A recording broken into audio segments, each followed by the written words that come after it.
Good morning, and very good morning. Welcome to the show. Welcome to VUEGRAPHY.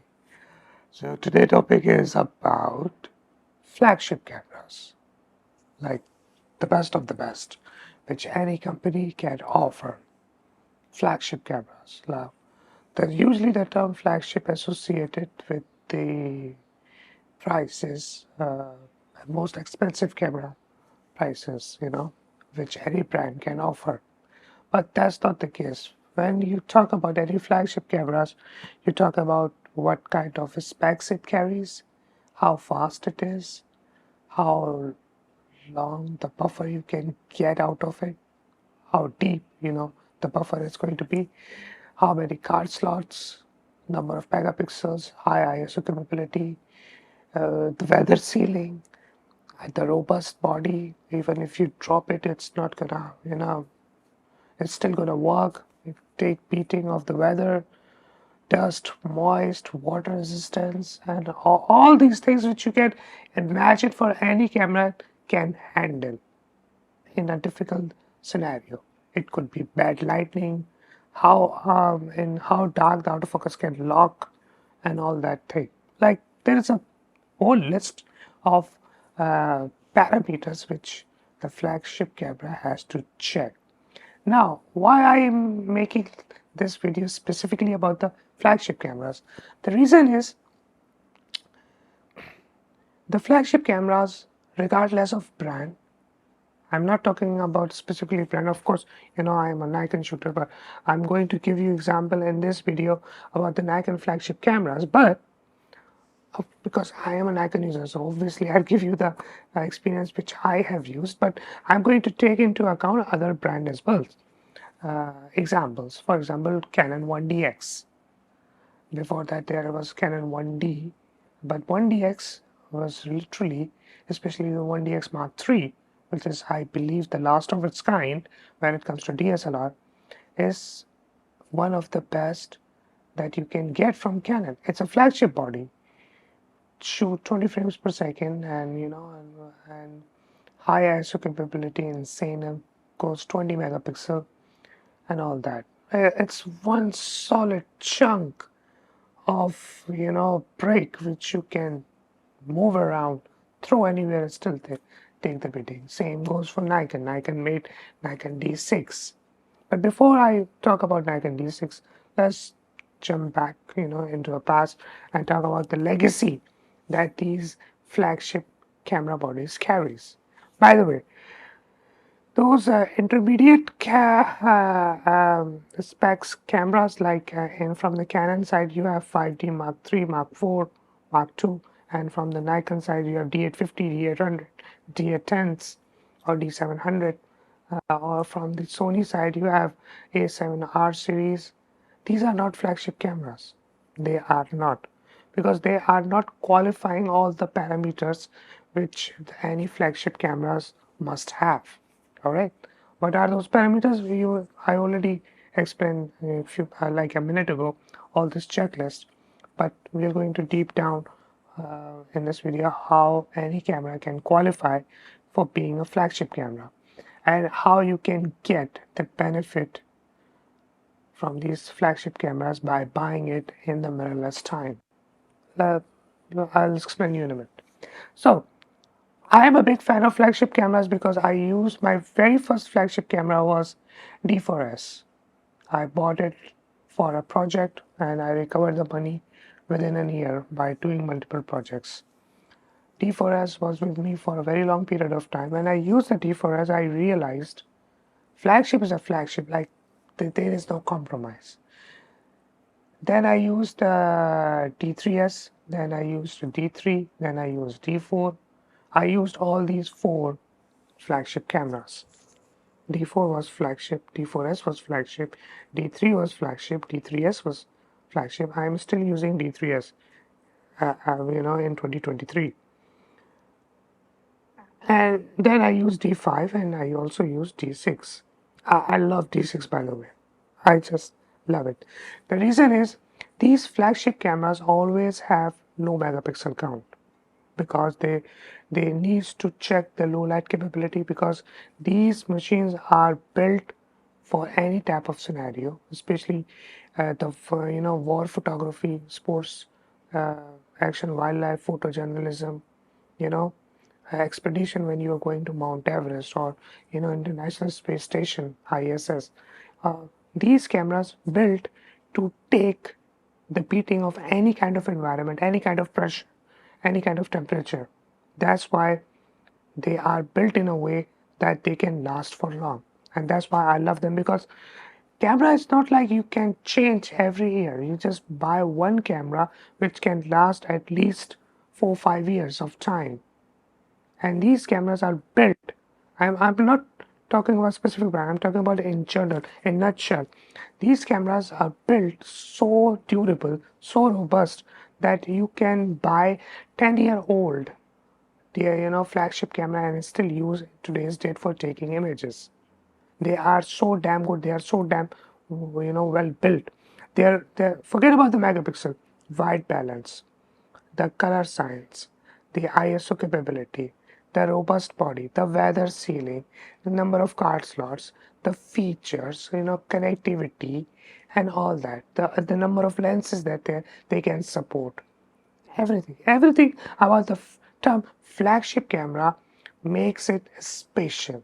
Make it, it makes it to go for it, and then it's an investment that you can do, for a very long period of time and get the most out from the camera. Like if I go for Nikon D6 in the today's world, where just Nikon just released Z8 or Z9 was already there for almost 2 years. If I go for D6, I know that D6 will be with me for another 10 years. But in the mirrorless world, I can see that there will be a new technology coming every 2 to 3 years. But D6, it's gonna last for me for taking photos as long as I live, and as long as the things are there. As long as the camera, I'm taking care of the camera. The camera is going to take care of me. Flagship cameras, I'm still using D3s, and trust me, yesterday morning I was shooting bird photography at the lake. I was with a bunch of friends. We went out early in the morning to shoot some birds and flamingos. And I was shooting with D3s. D3s maximum gives me 9 frames per second. And I was shooting with a manual focus lens, 600 f4 AIS. Now you're gonna say I'm crazy. Yes, I am, because how I'm gonna shoot with a manual focus lens the bird photography. That's topic we're going to talk about some other time, but I did, and I got some really cool shots. So while I was shooting with D3s, a couple of guys came and they said, "What body you are using?" I said, "I'm using D3s." They said, "Oh, it's so old." I said, "Fine, but it's still working. Even it's like 12-year or 13-year-old DSLR, it is working over the period of time, over 10 years. It's still working." Flagship bodies are built to last for ages, for decades. That's what I love about flagship bodies. The people who haven't used the flagship bodies, they have no idea what they're missing. My suggestion, and that's only my opinion, of course, you can do whatever you like. You can spend your money whatever you love, the way you think is good for you. It's totally your decision. But my opinion is, you must try once these flagship camera bodies. Of course, the new flagship camera bodies are expensive. Like D6 is still expensive, even though it's literally the half the price. When it was launched at $6,500. Right now at eBay, it's $3,200, literally half the price. Or you can buy D5 at $2,500. D5, it's freaking amazing camera. And with 153 autofocus points and dual CF Express Type B card slot and buffer which can go up to 200 frames easily. D6 has bottomless buffer. You put the fast CF Express Type B card into D6, and you just shoot and shoot till the card gets filled. D6 is like that, 14 frames per second. It's crazy. And when I talk about Canon, it's 20 frames per second. Then we have the flagship from Sony A1, 50 megapixel at 30 frames per second, but that's 12-bit, not 14-bit like Nikon or Nikon or Canon did. So that 50 frames per second, there are some conditions which you have to apply in A1. Only then you will get 30 frames per second at 50 megapixel, which contains 12-bit and some compressed raw files, and only then. So there are conditions which Sony never mentioned in their advertisement. That's the marketing. What can I say? Anyways, so Sony A1 with one of the fastest connectivity and fast frames per second. Then you have the Canon 1DX Mark III. Then you have R3 in the mirrorless world, which can shoot 30 frames per second at 24 megapixel. The body is robust and all that. So these flagship bodies carries the connectivity, the resolution, the ISO, the white balance, the features, the build quality. There are so many things which you can go with. My suggestion to you guys, if you want to experience the flagship body, go and buy old flagship bodies like Canon 1DX Mark 1 or Mark 2. Alright? Or in an Nikon world, go for D4, D4S. D3, D3S, maybe you're not gonna like because it's only 12 megapixel. But trust me, I am shooting with 12 megapixel and I'm super happy because on social media 12 megapixel is more than enough to upload, and even with 12 megapixel I can take 8 by 10 decent prints. It's good for me, and for me it works. I have less space in my hard drive to be consumed by the raw files. If I shoot with 45 megapixel, my hard drive is going to fill so quickly. So for me, 12 to 24 megapixel are the best of both worlds, where you need resolution, space, and all that. And also, with 12 megapixel, it's not gonna put burden on my laptop to process the raw files. Even if I'm shooting, even if I editing batch, batch files editing, or if I'm trying to stitch panorama with 12 megapixel, it's not going to put much burden on my computer processor. But if I'm having 50 megapixel file and I try to stitch 15 images, I know my laptop is gonna sucks. It's gonna take ages to do that. With 12 megapixel, it works like that. So for me, D3 D3 works fine for me. D4 D4S, I love D4S. It has more features than D4, like better white balance, one stop higher, better ISO capability. The buttons will illuminate in dark of D4S, not in D4. But there are D4, you cannot blow highlights in D4. D4 white balance, the exposure metering and white balance and dynamic range, so amazing. Even with 60 megapixel. D5 rocks after 8000 ISO. After 8000 ISO is like peanuts for D5 or for D6. D6 having less number of autofocus points. D5 have 153 autofocus points. D6 got 105 autofocus point, all cross types. But the best part of D6 is you put those autofocus points over the face and D6 automatically go for the eye to focus, even with 105 autofocus point. So that's an intelligent face recognition in D6.